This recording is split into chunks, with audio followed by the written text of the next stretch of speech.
here at the Midwest LSA Expo in Mount Vernon, Illinois. We always get a chance to run into some old friends, and we did a video with Rick Hayes here a couple of years ago or Yes, last yeah. year, but you know what? We do so many of these things, we couldn't find all the right material, so we wanted to come back and talk to Rick again.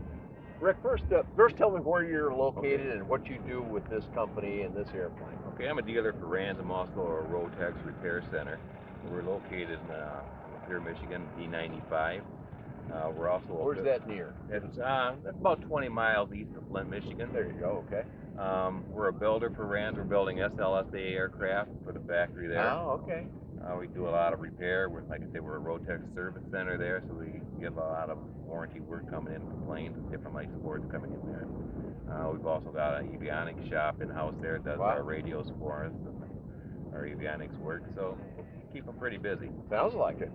I want to touch on something you mentioned there because it's an area where a lot of people don't really understand how that works. Because let's say you go buy a Cirrus, you have to buy it. It has to be made up there in Duluth, Minnesota. That's the only place they can do that kind of thing. There are no outlets somewhere else where they will put one together for you because it's just not how it works in that class of airplane. So here you said something that you're a center where the RANS factory in Hayes, Kansas can send you a kit, basically. Right, we're an annex of the factory, so we have permission through the FAA to build these light sports certified strong. And does he have to come out and inspect how you do that or something? Is that part of the first couple Randy's come out there. We have a DAR that comes out, works with the FAA and inspects them and signs off the paperwork for them, but it's working out pretty well for us. And so then you can receive this kit, you can put, let's say, this particular airplane together maybe, and then a customer can come to you and buy it as a ready-to-fly, fully manufactured SLSA, but one that didn't actually come from Hayes, Kansas. Well, the kit did, but not the whole airplane. Correct, but it's still a factory-built kit. Yeah, so, right, and it's still got all the right credentials. You can still do flight training with it. It can still be rented. Got the certificate on it that says it's a special LSA. Right, we do transition training there. I've gotten an S7 and an S6 in the flight school there, so we have people coming out doing that, and then we build planes for somebody to come on out and get your transition training in your own plane. Yeah, that's great stuff. So if you don't live in Hayes, Kansas, which is almost in the center of the country, but still there's an awful lot of people in the eastern half of the United States, and they're much closer to you. They wouldn't have to go to Hayes, Kansas then to get that fully built factory airplane or the training that goes along with it or the service to it later on. Right, yeah, we're in good locations. If people want to travel to Hayes, they can come up to Michigan and do the same thing up there. We can take care of them. How long have you been doing this, Rick? I've been RANS dealer for about 7 years now. I've been building planes probably 25, 30 years. So is that right? What other kinds of airplanes have you done in the past, just to give some perspective? Scratch build. I did a scratch build Jenny, right? Project PG2. You mean off of plans and stuff, plans, and got all your own materials? Correct. Now, that's a pretty big deal. Yeah, that was. Putting a kit together, that's a pretty good task too, but scratch building, that's really something special. I've done quite a few Colbs, Silvers, RANs, I'd say Protect PT2, and quite a few others in between, and buying projects and repairing, and a hobby kind of turned into a business. You got some great credentials for all this, huh? Well, so you can buy, let's look at this particular one here. Now this has an S on the end. That means this is a fully manufactured one. Correct. Is that correct? Correct. Okay, but you can have it without that, and you can buy it as an experimental amateur built. You can still do that, correct? Correct. And you can also then, since you have the S, you could do an ELSA, experimental light sport, meaning the owner doesn't have to really do too much, but he could do some stuff if he wanted. Sure, if anybody wants to do an ELSA, we can work with them on that and do as much as they want us to do. If you're in an ELSA, they can farm out whatever they want to on that. And project. that 51% thing, some people call it the 51% rule. That's not really the name of it. It's experimental amateur built, but the 51% means the owner must do at least 51%. That's not true in ELSA, correct? That's correct. Any percentage they want. Any percentage they want. Maybe the individual's great at painting or something. He says, look, I want to get it all built, but I want to paint it or something. Right, he could tackle that project. That's an option, right. All right, good stuff.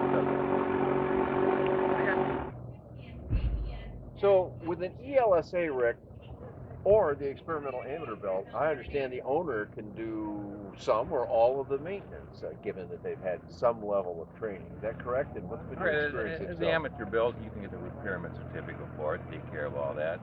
ELSA, if you go that route, take a 2-day course, a 16-hour course, and get your repairman certificate for that aircraft that you partially built, or if you sell that aircraft in the future, any future owner can take that 16-hour course and do all their sign-offs on an ELSA. Now that's when the 16-hour course allows them to do their annual and things like that. Correct. If they wanted to like pull the engine off or do something, then they need a little more training, right?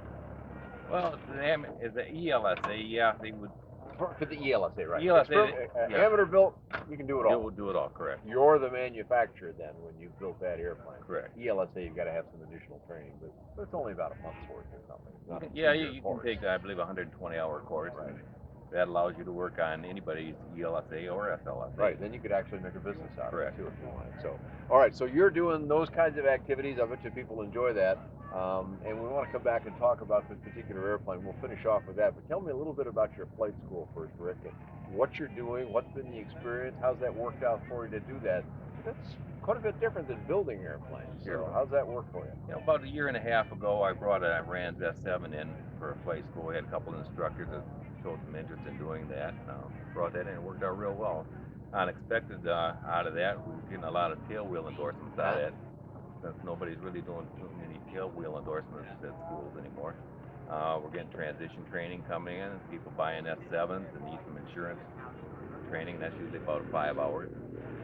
Now we're up to about 5 instructors. Is that right? Wow. And we're looking at, so this spring I put on a RANS S6 tricycle here online, and then we're doing private pilot training and flight sport training, both of them. It's working out pretty well. All right, good stuff. So that's a valuable resource. I had a talk yesterday, and somebody asked me, said, "Hey, where can I get some flight instruction in such and so airplane?" And unfortunately, the answer usually is, well, you're going to have to travel a ways to find it, and that's still kind of the case. But at least for people in your area or those that do want to travel, you're offering the services. Back to the airplane a little bit now. Tell me a little bit about the particular one that we're standing in front of right now. Okay, this is a RANS S7, so the kit. I put online, the forums online, RANS plan, and everybody's saying, what's the perfect RANS Bush S7? So I put that out there and I took all these answers from everybody. I said, okay, I'll build that plane, and we'll see what it turns out like. Well, I had to have 46 you got the big boy wheels on it here. Right, so. and then we had to put the bungee gear on, and everybody liked the big baggage area in the back, and then somebody would be nice to put a side door on it so you can get the baggage area. Okay, I'm going to sneak in front of the camera here a little bit and look over your shoulder. Okay, so you got easy, because that's one of the hassles sometimes is getting stuff back in there. You got to have your knees on the seat or whatever. You got an easy entry here, and that was something you could just that side door worked out pretty well. And the hard case and baggage area, that was before RANS come out with that standard in 2015. Ah, okay. 4-gallon header tank back there, and I need that because I have the IS engine. Ah, okay, you got the IS in here. Okay, tell me a little bit about your experience with the IS engine. IS, when it first came out, being a Rotex repair center and the RANS dealer, I need to have one of these engines to give it a try in here, see how it works out. First IS to come out, everybody wasn't really too happy with that, and Rotex knew they had a problem. They changed it to the IS Sport, and there's some upgrades to the engine they sent out to everybody having the engine and made it a completely different engine. Yeah, they did completely cover that, I understand, by saying, okay, look, we know it could have a little more power, and we've now got a solution, and here's the stuff you need. They made that pretty straightforward, right? Right. And that was your experience, too, as a user? And they took care of us, and now it outperforms the carbureted engine, so I'm real happy with it. Hopefully everything I do in the future will have an IS or some version of that, like the 915 they just announced. Well, you do a lot of mechanical work, and I've been told, I don't do mechanical work, but I've been told that syncing of 2 carburetors had some challenges to it, and you don't have to do that at all with this engine. Is that correct? Pretty much all you have to do is change your plug and add oil, or change your oil, and that's the only real maintenance you have to do on this IS engine. And, there's a lot of folks that have experience with Continentals like Lycomings, and those are some great engines, but they're all kind of older technologies. They've updated them in many ways, and they've kept up with the trends and so forth, but Rotex came along much later, could do things much differently, liquid cooled and all the rest of that, and there's not a lot of maintenance work to be done on a Rotex engine. Is that about the size? That's about it. Like I say, balancing the carb, do your annual inspections or 100-hour inspections on it. Maybe check the friction torque on the gearbox and balance the carb. With the IS engine, you don't have to mess with any of that. Great stuff, Rick, and a lot of great information, and we want you to be successful, and you are in your business. Tell us how we find you on the web. We'll put it up on the screen. Okay, it's www.hayesaero.com. All right. That's my website. You can find me on the RANS Clan. I advertise on there, or on the RANS website as a dealer on a dealer network. And that's just RANS.com, right? RANS.com. All right, great stuff. find, I think I've written about just about all of the RANS airplanes over the years, and we've done a lot of videos about them. You can find all of that and lots more affordable aviation on mydanjohnson.com. Thanks for joining Rick Hayes here and me at the Midwest LSA Expo.